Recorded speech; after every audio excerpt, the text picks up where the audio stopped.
In a world where exposure has become almost automatic, choosing not to show oneself raises questions. Today, many people are present on social networks, yet choose to publish nothing, or almost nothing. They observe, they read, sometimes they watch, but they do not turn their life into a display window. This behavior often gives rise to quick interpretations: shyness, withdrawal, lack of confidence, or even disinterest in others.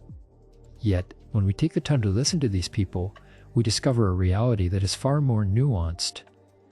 This digital silence is not emptiness. It is often a protected inner space.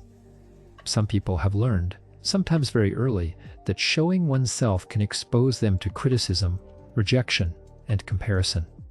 Others, on the contrary, have developed a particular sensitivity to their inner world and feel the need to preserve their experiences without turning them into images or public narratives. This is not an escape. It is a different way of inhabiting the world. The human brain has always been deeply social. Belonging to a group has conditioned survival. Being seen, recognized, accepted has long been a vital matter. Today, social networks exploit this ancient mechanism. Every interaction, every reaction, every sign of approval activates the reward circuits. This system is not bad in itself, but it becomes problematic when it takes control of self-esteem. When a person publishes and receives reactions, the brain releases dopamine. This substance produces a pleasant but short-lived sensation.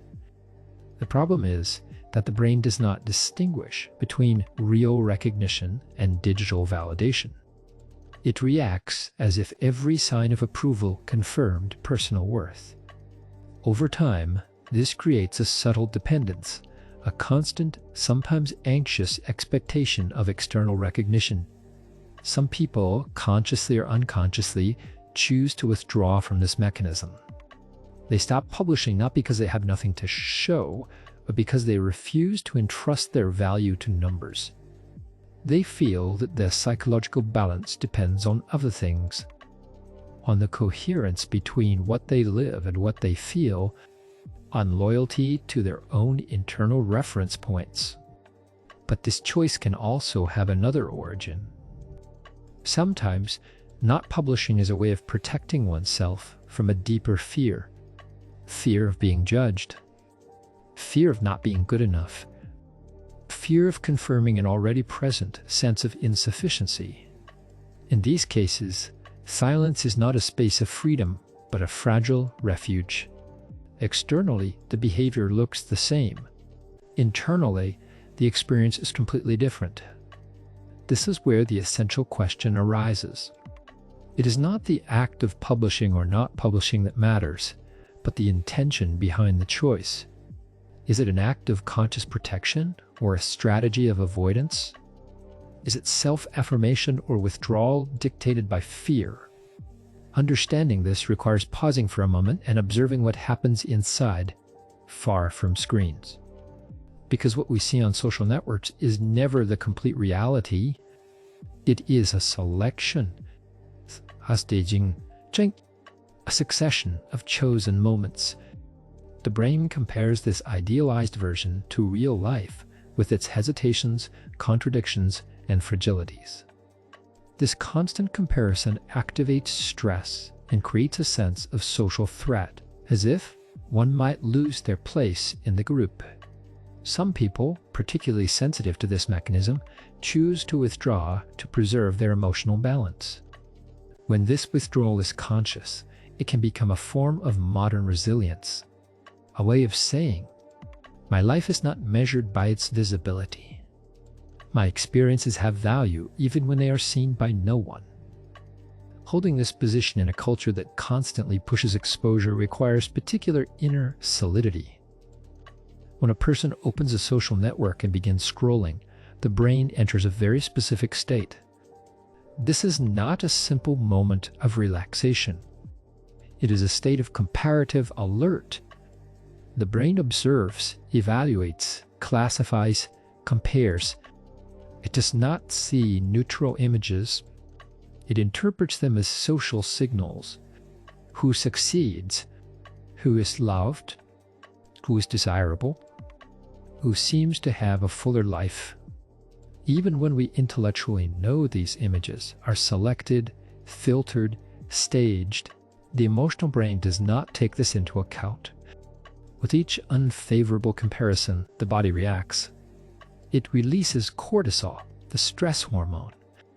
This mechanism is ancient. Throughout human history, feeling inferior or excluded from the group represented a real danger. Today, that danger no longer exists in the same way, but the body reacts as if it were still present. The problem is repetition. This activation happens dozens of times a day. Stress becomes chronic, diffuse, invisible, but deeply exhausting. Some people intuitively sense that this permanent exposure weakens them. They notice increased anxiety, mental fatigue, a feeling of never being good enough. Not publishing then becomes a first attempt at protection by not exposing oneself. But if this absence of publication is accompanied by excessive consumption of others' content, the discomfort may persist or even worsen.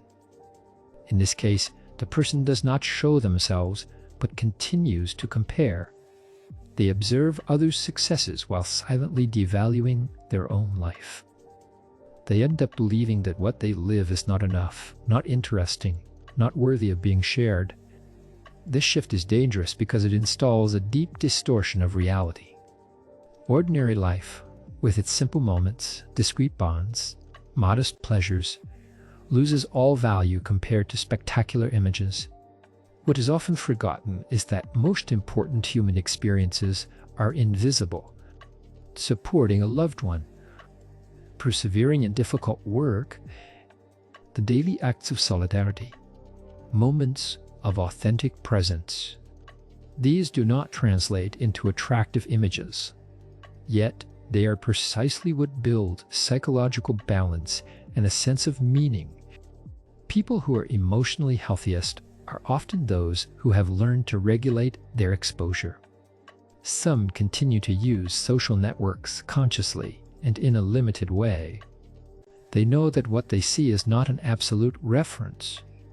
Others drastically reduce their consumption or step away completely, not out of rejection of the world, but to preserve their attention and inner stability. Because the most destructive isolation is not physical isolation. It is emotional isolation. One could be surrounded by thousands of contacts and feel profoundly alone. Digital relationships, when they replace real bonds, do not nourish fundamental needs for attachment and recognition. They give the illusion of connection without offering depth. This is often when an inner tension appears, a gap between what is shown and what is felt, between projected image and lived experience. This tension exhausts, wears down, weakens. Some people then choose to partially withdraw from the digital space to reduce this dissonance. They seek less to appear and more to be. This movement is not a step backward. It is an attempt to rebalance, to give real, embodied, sometimes silent life the place it deserves. But this process raises another essential question. What happens when digital identity begins to take precedence over real identity? From the moment one publishes regularly, a discrete but powerful phenomenon emerges. Little by little, a digital identity is built. It is not false, but it is partial. We choose images where we look our best, moments where we appear happy, successes we want to highlight. Without realizing it, we create a narrative, and over time, this narrative can become a character that must be maintained. The human brain does not tolerate prolonged contradictions well. The human brain does not tolerate prolonged contradictions well. When there is a significant gap between this digital character and intimate reality, psychological tension appears. This is called dissonance. It manifests as diffuse fatigue, irritability, sometimes anxiety without an apparent cause. Maintaining an image requires energy. One must think about what to show, what to hide, and the coherence of the whole. Spontaneity diminishes. Some people feel this weight very early. They sense that the more they publish, the more they feel distant from themselves. Not because they lie, but because they simplify their existence to make it presentable. Human life is not simple. It is made of contradictions, doubts, fragility, moments of strength, and moments of withdrawal. Reducing this complexity to a display window creates a loss of inner reference. In clinical interviews, one often hears this sentence: "I feel like I'm living for the image and not for the experience." This feeling appears when external gaze becomes more important than inner experience. Moments are thought through in terms of how they will look, how they will be perceived, shared, validated. The present becomes fragmented. Part of attention is always turned outward. People who choose not to publish often seek to avoid this drift. They prefer their life to remain a lived space before becoming an observed space. They feel the need to protect a form of psychological intimacy. This is not a refusal of connection, but a refusal of permanent staging. They want to be able to disagree with themselves, to go through periods of doubt without turning them into content. This choice can also be linked to a particular sensitivity to authenticity. Some people perceive very precisely when they begin to betray themselves. They feel an inner alert when their actions are no longer aligned with their values. This is not a refusal of connection, but a refusal of permanent staging.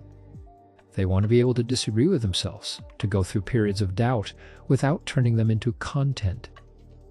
This choice can also be linked to a particular sensitivity to authenticity. Some people perceive very precisely when they begin to betray themselves. They feel an inner alert when their actions are no longer aligned with their values. For them, not publishing becomes a way to remain faithful to who they are, even if it makes them less visible. But there is another side. Not publishing can sometimes conceal a deep fear of being seen. Fear of showing vulnerabilities, of facing others' gaze, of risking rejection. In these cases, withdrawal protects, but it also confines. That is why this behavior should never be interpreted uniformly. The issue is not visibility, it is inner freedom.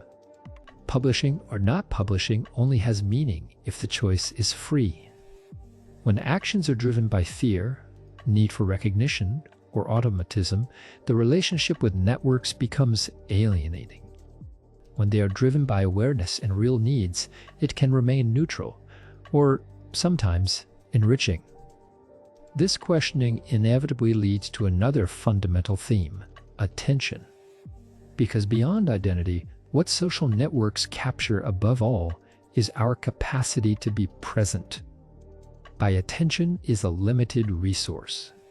It is not infinite. It gets exhausted, fragmented, dispersed. Each time we open an application, scroll images, check reactions, a portion of this resource is consumed. The problem is not the act itself, but its constant repetition. The brain jumps from stimulus to stimulus without stopping. It stays on the surface. The platforms are designed to capture attention. Infinite scrolling, notifications, content variations activate unpredictable reward mechanisms. The brain loves this and stays alert, waiting for the next signal. But this permanent vigilance has a cost. It prevents deep concentration, reflection, emotional processing. Gradually, the ability to stay with one thought, one sensation, one person diminishes. People who drastically reduce their digital presence often describe the same phenomenon. They feel time slow down, not because days are longer, but because they are fuller. Attention freed from dispersion returns to the present. Conversations become richer. Reading becomes possible without interruption. Emotions can be felt without immediately being avoided. This change is not only subjective. Neurobiologically, when constant stimulation decreases, the brain regains sustained attention capacity. Circuits involved in reflection, creativity, and empathy strengthen. Inner life regains space. It is often then that people realize how tired they were without knowing it. Some say they did nothing all day, yet feel exhausted.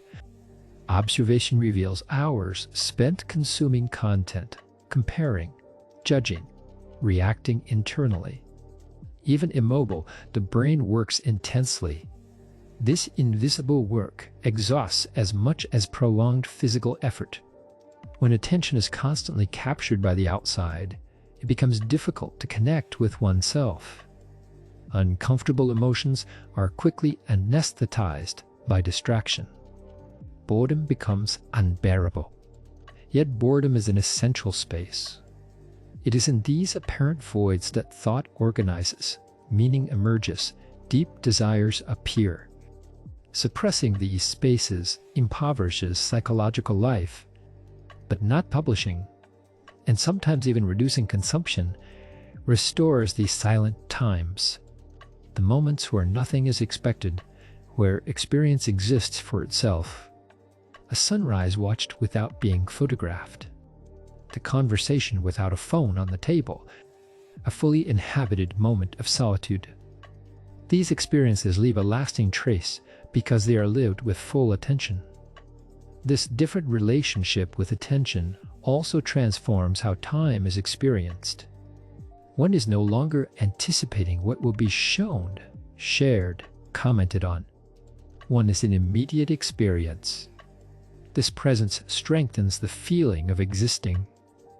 It gives life a density independent of external gaze.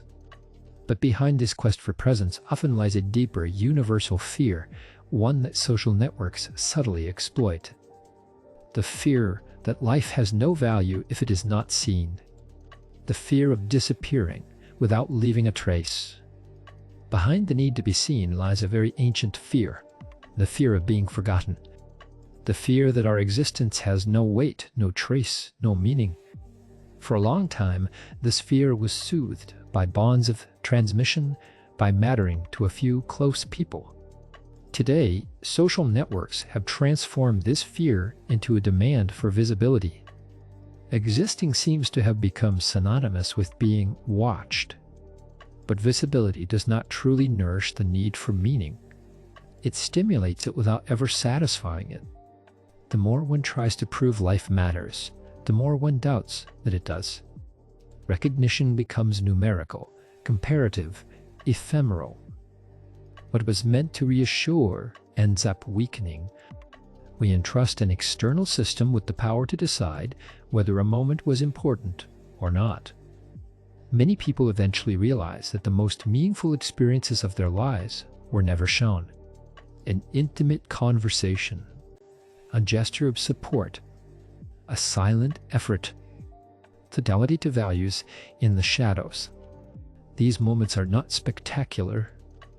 They do not provoke public admiration, yet they are what build self-esteem and the feeling of having lived a just life. People who choose not to publish often protect this invisible dimension. They refuse to let the value of their existence depend on external validation.